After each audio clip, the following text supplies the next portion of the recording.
মুদ্রাস্ফীতি এখন অত্যন্ত বেশি। বাংলাদেশের যেটা রিজার্ভ বৈদেশিক মুদ্রার মজুদ সেটা যে কমছে এটাকেও থামানো যাচ্ছে না।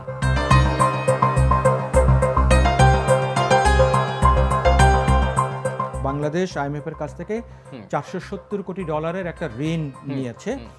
ওই ঋণের বেশ কিছু শর্ত আছে, তার ভিতরে আর্থিক খাতে অনেকগুলো শর্ত দিয়েছে আইএমএফ যে এই শর্তগুলো যদি পালন করা যায় তাহলে বাংলাদেশের অর্থনীতির যে সমস্যাগুলো আছে, যে সংকট আছে, সেখান থেকে বাংলাদেশ বেরিয়ে আসতে পারবে। যদি মুদ্রাস্ফীতি থেকে বেরিয়ে আসতে হয়, মূল্যস্ফীতি থেকে বেরিয়ে আসতে হয়, এবং যদি রিজার্ভ বাড়াতে হয় বা রিজার্ভের যে অবক্ষয় চলতেছে যদি সেটাকে বন্ধ করতে হয়, তাহলে যে স্টেপগুলো নেওয়া দরকার, পদক্ষেপগুলো নেওয়া দরকার, সেগুলো বাংলাদেশ নিয়েছে কিনা। দেখা গেল যে আসলে অনেক পদক্ষেপই নেওয়া হয়নি। আইএমএফ দীর্ঘদিন ধরে বলছিল যে তোমরা সুদের হার এটা বাজারের উপরে ছেড়ে দাও, বাজার ঠিক করুক যে ঋণের সুদের হার কি হবে, বাজার ঠিক করুক যে ডলারের দাম কি হবে। এবং এই যে একটা নীতি সুদ হার যেটা দিয়ে বাংলাদেশ ব্যাংক চাইলে পরে সুদ হার নিয়ন্ত্রণ করতে পারে, তার একটা টুল এটা একটা, এইটাও যাতে আসলে বাড়ানো হয়, যাতে একটা সিগন্যাল যায় যে এই মুহূর্তে বাংলাদেশ ব্যাংক চাইছে যাতে সুদের হার যাতে এটা বাড়ে। এই সিদ্ধান্ত যেগুলো হয়েছে, কেউ কেউ বলছেন এটা খুব পেইনফুল, বেদনাদায়ক সিদ্ধান্ত, তার মানে হলো এর নেতিবাচক একটা দিক আছে। কিন্তু একই সাথে বিজনেসম্যান বলেন অথবা অর্থনীতিবিদ যারা আছেন বেশিরভাগই কিন্তু বলছেন যে আসলে এটা প্রয়োজন ছিল। হ্যাঁ, এটা প্রয়োজন ছিল, বরং বিলম্বিত সিদ্ধান্ত। এই সিদ্ধান্ত আরো অনেক আগে নেওয়া উচিত ছিল। রপ্তানিকারকরা বরং হবেন, তারা একটু এখান থেকে বেনিফিটেড হবেন।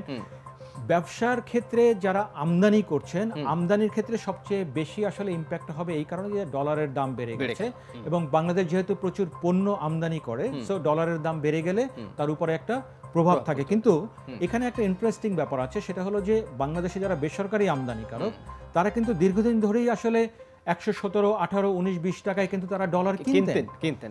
সো তারা বলছেন যে আসলে ওই দিক থেকে আমাদের খুব বেশি একটা ইম্প্যাক্ট পড়বে না।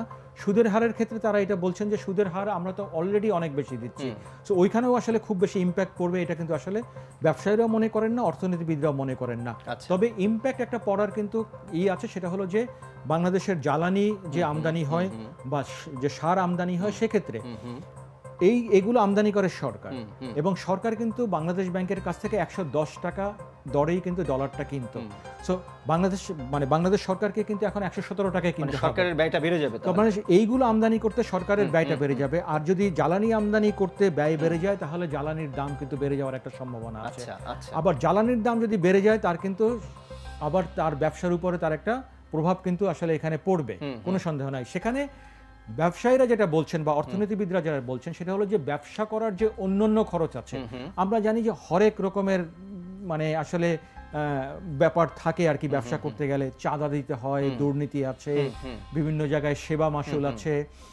এগুলোর খরচ যদি নিয়ন্ত্রণ করা যায়, এগুলোকে যদি বন্ধ করা যায়, এই যে যদি দুর্নীতি বন্ধ করা যায় বা যদি আপনার এই চাঁদাবাজি বন্ধ করা যায়, এর মাধ্যমেও কিন্তু আসলে ব্যবসার খরচটা কমিয়ে আনা সম্ভব। সো এবং একই সাথে যে এই যে আসলে অতিরিক্ত যে আসলে একটা টাকা পাবে, কারণ যেহেতু ডলারের দাম বেড়ে যাওয়ার কারণে আমদানির এই যে ব্যাপারটা এখন কাগজে কলমে এখন এটা দেখাতে সুবিধা হবে, এবং সেক্ষেত্রে সরকারের শুল্ক বাড়বে।